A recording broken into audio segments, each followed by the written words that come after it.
E aí, meus amigos, tudo bem? Como é que vocês estão? Bom, nesse vídeo nós estamos iniciando uma nova playlist aqui no nosso canal.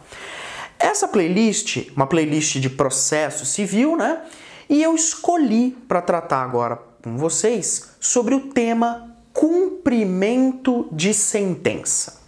Então, se vocês pararem para analisar, né, o conteúdo que nós temos aqui no canal, nós temos vários vídeos falando sobre teoria geral do processo, pelo menos falamos aí sobre aqueles pontos centrais, né? Então, princípios, teoria geral da ação, pressupostos processuais, competência, litisconsórcio, intervenção de terceiros, tutelas provisórias. Depois, nós trabalhamos todo o processo de conhecimento, ou a fase de conhecimento. Então, nós estudamos a fase postulatória, depois a fase ordinatória, depois fase instrutória, são as provas no processo, e depois nós tivemos a fase decisória, onde nós estudamos vários pontos, né? Estudamos sentença, reexame necessário, coisa julgada, enfim. E claro, temos aqui também no canal a nossa famosa playlist sobre recursos. Então agora nós vamos começar a falar sobre cumprimento de sentença, que nada mais é do que um tipo de processo de execução. Então, feita essa introdução, meus caros, eu peço que já se inscreve no canal se você ainda não é inscrito e já deixa aí o seu like para continuar ajudando a gente a crescer, tá bom? Não sai daí que eu volto já já.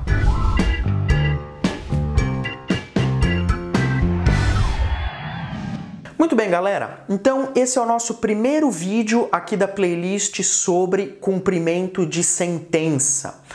Galera, você agora precisa virar uma chave no teu cérebro. Por quê? Porque a gente não está mais falando sobre fase de conhecimento. Nós não estamos mais falando sobre quem tem razão e quem não tem. Nós não estamos mais falando sobre quem tem o direito e quem não tem. Porque essa discussão, ela ficou para trás. Ela ficou em outro momento processual. Porque, veja, o autor expôs os fatos na petição inicial, produziu provas, o réu se defendeu na contestação, produziu provas, eventualmente ele pode ter apresentado uma reconvenção, tá? O juiz saneou o processo, conforme o caso pode ter havido uma audiência de instrução e julgamento, tá? E no final das contas, uma sentença foi proferida, tá? Essa sentença provavelmente foi objeto de recurso. E aí nós tivemos a rediscussão da matéria no Tribunal de Segunda Instância, né? No nosso caso aqui, pode ser um Tribunal de Justiça, um Tribunal Regional Federal, tá? Vimos, portanto, os recursos que são cabíveis, né? E finalmente tivemos aí a produção da coisa julgada. Agora, essa discussão acabou. O juiz já proferiu o provimento jurisdicional e já disse quem tem razão e quem não tem. Acontece que a partir de agora, o que eu preciso é executar, é cumprir aquilo que foi previsto, que foi decidido na sentença ou, eventualmente, no acórdão. Tudo bem? Então, a fase de cumprimento de sentença nada mais é do que um processo de execução. No Código de Processo Civil de 73, o Código Velho, o nome não era cumprimento de sentença. O CPC Velho chamava isso de execução de título judicial.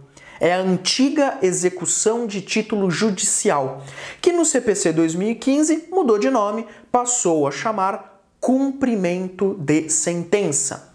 Então agora nós tivemos a fase de conhecimento, onde se discutiu o direito. Nessa fase de conhecimento foi proferida uma sentença. pode ou não ter sido reformada pelo tribunal em grau de recurso, enfim. Agora é o momento de cumprir, de executar aquilo que já foi decidido na fase de conhecimento. Tudo bem? E como primeiro ponto, perceba, nós vamos iniciar o estudo do cumprimento de sentença trabalhando aquilo que nós chamamos de teoria geral do cumprimento de sentença, tá? Depois, fique tranquilo, a gente vai analisar os procedimentos do cumprimento. Vamos analisar, cumprimento de sentença de obrigação de pagar, obrigação de fazer, não fazer, entrega de coisa, alimentos, tudo isso nós vamos ver. Mas primeiro eu preciso construir com vocês uma base. Eu preciso construir com vocês a teoria geral do cumprimento de sentença. E como primeiro ponto, eu quero trabalhar aqui a execuibilidade das sentenças. É isso mesmo, execuibilidade das sentenças. O que isso significa? Eu te faço uma pergunta. Será que eu executo ou será que eu preciso executar toda e qualquer sentença? Para você me responder essa pergunta, você primeiro precisa conhecer o seguinte. A doutrina, aparentemente, doutrina majoritária, utiliza o que nós chamamos de classificação ternária das sentenças. Como assim, professor? Classificação ternária das sentenças. Para a maior parte da doutrina, existem 3 grandes espécies de sentença. E isso é importante você conhecer porque a execuibilidade de cada uma dessas sentenças é diferente. O primeiro tipo de sentença que nós temos, segundo essa classificação ternária, são as chamadas sentenças declaratórias, ok? Sentenças declaratórias. Essas sentenças declaratórias, elas são previstas pelo CPC, tá?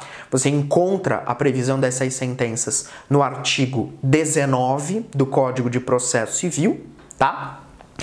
E essas sentenças, elas estão relacionadas àquilo que a doutrina chama de crise de certeza. É isso mesmo. As sentenças declaratórias dizem respeito a uma crise de certeza.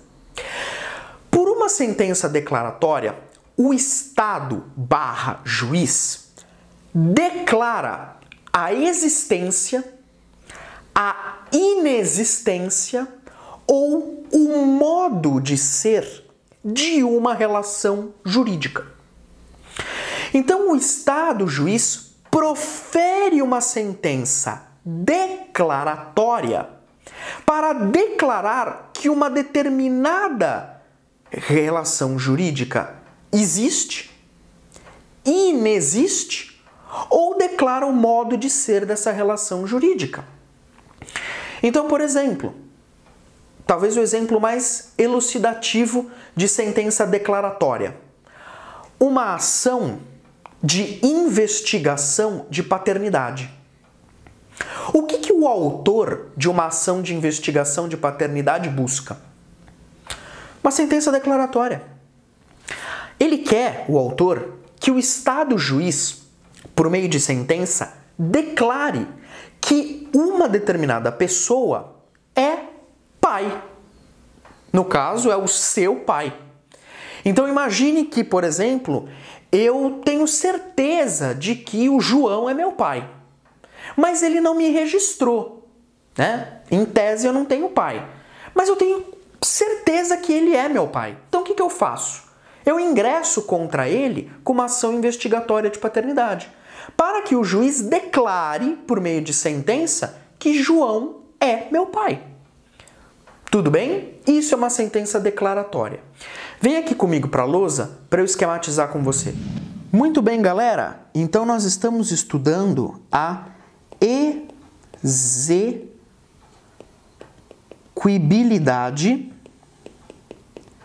execuibilidade das sentenças. Tudo bem? execuibilidade das sentenças. Então, dentro agora do estudo do cumprimento de sentença, nós estamos estudando agora as regras gerais, a teoria geral do cumprimento de sentença, por assim dizer. Estamos no tópico 1, execuibilidade das sentenças. E o primeiro tipo de sentença, utilizando aquela classificação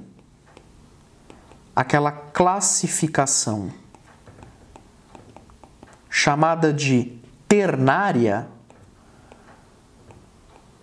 né? Classificação ternária, porque para essa doutrina haveria 3 grandes tipos de sentença. A classificação ternária entende que nós temos as sentenças declaratórias como a primeira espécie. Tudo bem? Então, as sentenças declaratórias. Nessas sentenças declaratórias, elas têm previsão no artigo 19 do Código de Processo Civil. Depois você pode dar aí uma olhada, né? O artigo 19 fala que o interesse do autor pode limitar-se à declaração da existência, inexistência, modo de ser de uma relação jurídica, autenticidade ou falsidade de documento. Então, o artigo 19, ele prevê as sentenças declaratórias. E essas sentenças, elas dizem respeito a uma crise de certeza. Crise de certeza. O professor Fernando Gajardoni fala muito bem sobre isso. Então, as sentenças declaratórias estão relacionadas a uma crise de certeza. Então, o autor de uma ação que busca uma sentença declaratória deseja que o juiz declare, por meio de sentença, né, a existência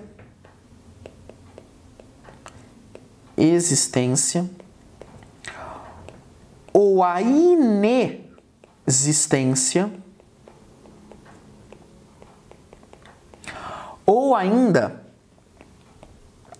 o modo de ser de uma relação jurídica. Tá? Então, busca-se uma declaração de existência, inexistência ou modo de ser, né, de uma relação jurídica. Quando o juiz profere a sentença declaratória, o juiz coloca fim a essa crise de certeza. E aí um bom exemplo, existem vários, né? Mas um bom exemplo que eu acho bastante elucidativo é o exemplo da ação de investigação de paternidade. Investigação de paternidade. Tem outros exemplos, né? Por exemplo, as sentenças que são proferidas em ação de uso capião, tem natureza declaratória também, né? Mas, para nós aqui, eu ainda acho o exemplo da investigação de paternidade mais elucidativo, tá? Bom, e aí, professor? Você está me falando tudo isso das sentenças declaratórias para quê?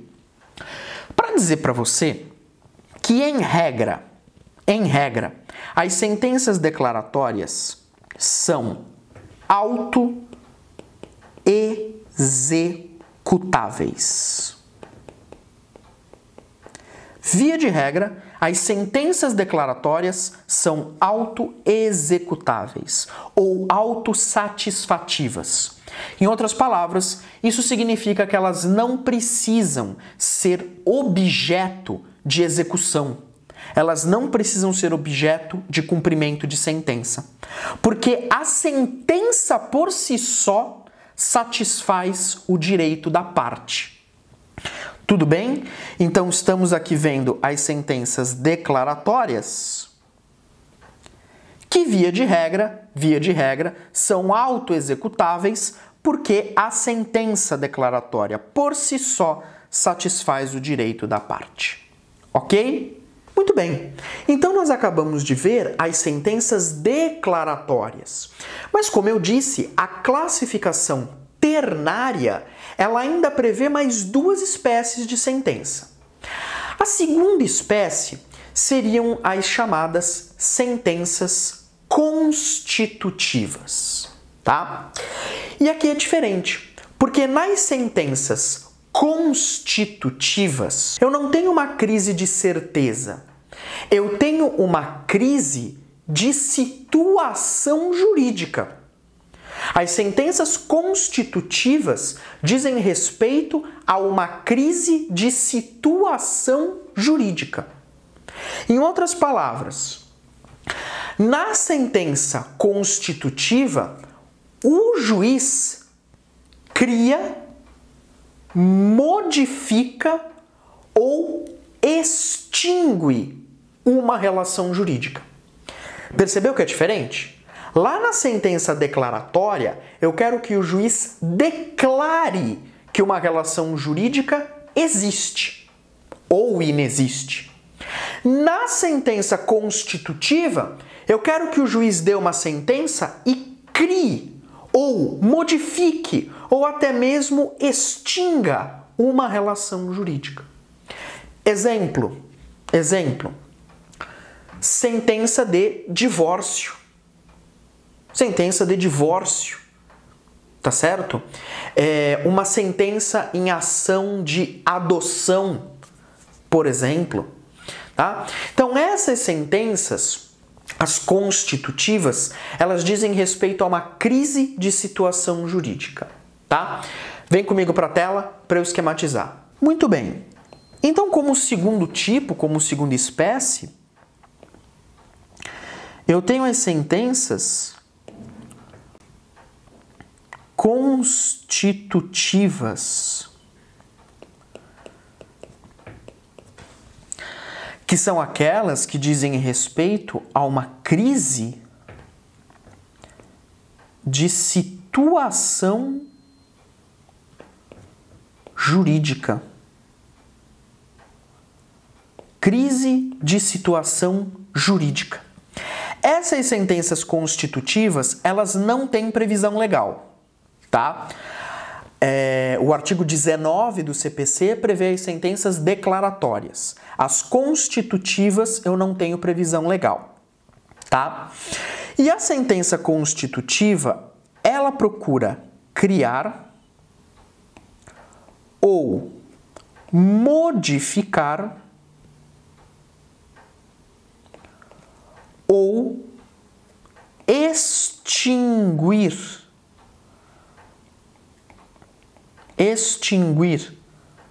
uma relação jurídica.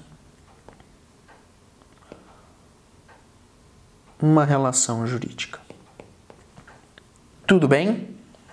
Então, alguns exemplos, né? É o caso da sentença de adoção, é o caso da sentença de divórcio.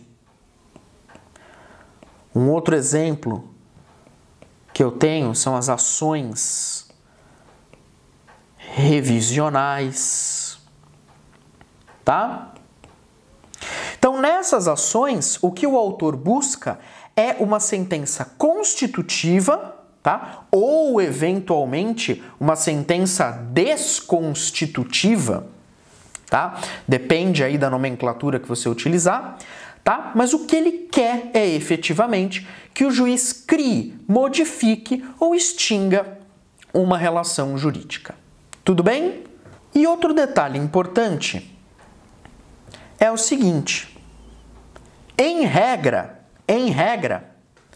as sentenças constitutivas também são autoexecutáveis. Elas também são autoexecutáveis. Em regra, essas sentenças também são autoexecutáveis ou autossatisfativas, tá? Elas também dispensam o processo de execução ou cumprimento de sentença. E só para a gente fechar, talvez o vídeo fique um pouquinho longo, eu peço desculpas, mas só para a gente concluir esse primeiro tópico, né? Então vimos as sentenças declaratórias, as constitutivas e terceira categoria são as sentenças condenatórias. Essas sim interessam mais para nós, né? Aqui dessa playlist de cumprimento de sentença, porque em regra são as sentenças condenatórias que precisam passar por um processo de execução, precisam passar por cumprimento, ok? Porque essas sentenças, elas forçam o réu a uma prestação, a realizar uma prestação, que pode ser uma prestação de pagar, pode ser uma prestação de fazer, varia. Mas nas sentenças condenatórias, para que o direito da parte seja cumprido, seja executado, satisfeito, eu necessito de um comportamento do réu para que isso aconteça. Então, por exemplo, numa ação de obrigação de fazer, o juiz condena por sentença o réu a pintar o muro da minha casa. Veja, para que essa sentença seja satisfeita, ela precisa passar por um cumprimento, por uma execução. Porque eu preciso que o réu, que foi condenado, vá até a minha casa para pintá-la. Então eu dependo de um comportamento do réu nesse caso. Por isso que as sentenças condenatórias, elas são sentenças que, via de regra, devem passar por execução ou por cumprimento de sentença. Vamos rapidinho só para a nossa lousa para sistematizar essas últimas informações. Muito bem, e por fim, terceira categoria, nós temos as sentenças condenatórias. Sentenças condenatórias. Essas sim não são autoexecutáveis. Elas precisam passar por um processo de execução, por um processo de cumprimento de sentença, por uma fase, né, de cumprimento de sentença. Porque nesse caso, o autor da ação, ele busca forçar o réu a cumprir uma determinada prestação. Pode ser uma prestação de dar, pode ser uma prestação de fazer, pode ser uma prestação de pagar. Mas o importante é que aqui a sentença, ela precisa ser executada porque ela depende de um comportamento do réu para que o direito do autor seja satisfeito. Tudo bem? E aí, o que vai acontecer? A doutrina nos explica que essas sentenças condenatórias, elas podem ser executadas de duas formas. Então, uma primeira forma de se executar uma sentença condenatória é por meio da criação de uma nova relação jurídica, vou abreviar aqui, jurídica processual. Em outras palavras, haverá um processo autônomo de execução. Então essa seria uma primeira forma de se executar uma sentença condenatória. A segunda maneira é sem a criação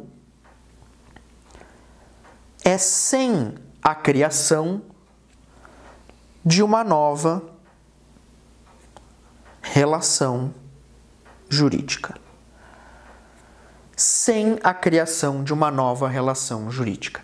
Então, a execução, nesse segundo caso, será uma fase ou será um módulo do processo. Ok? São essas as duas formas de se executar uma sentença condenatória. Tudo bem, meus amigos? Perdão, eu sei que eu passei um pouquinho aí do tempo que eu geralmente deixo os vídeos, né? Mas é que eu realmente queria terminar esse primeiro assunto nesse vídeo. Então falamos aqui sobre a execuibilidade das sentenças, tendo por base a classificação ternária da doutrina, tudo bem? E começamos então o estudo da teoria geral do cumprimento de sentença. Nos vemos, se Deus quiser, no próximo vídeo, onde nós daremos sequência ao nosso estudo. Até lá!